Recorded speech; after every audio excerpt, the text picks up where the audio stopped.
तर महाराष्ट्रासाठी काँग्रेसचा जागा वाटपाचा फॉर्म्युला ठरलाय। जागा वाटपाचा फॉर्म्युला मल्लिकार्जुन खरगेंना सुपूर्द करण्यात आलाय। तर आघाडी समितीची काँग्रेस नेत्यांची चर्चा देखील सुरू आहे। तर काँग्रेसच्या आघाडी समितीने महाराष्ट्रातील जागा वाटपाचा फॉर्म्युला तयार केलाय।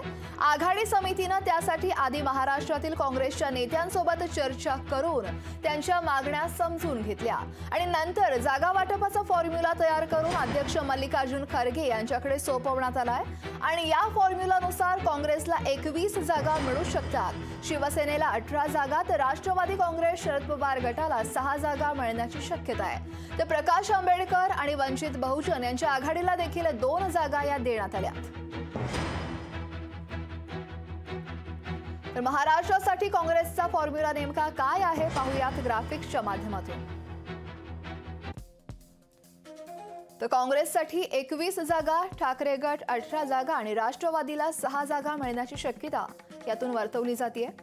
तर वंचितसाठी 2 जागा असतील। 1 जागा ही राजू शेट्टींच्या शेतकरी संघटनेसाठी स्वाभिमानी शेतकरी संघटनेसाठी राखीव आहे। तर अशा या एकूण 48 जागांसंदर्भात काँग्रेसने हा फॉर्म्युला तयार केला आहे। लोकशाही मराठी ऐका, पहा, जागरूक रहा।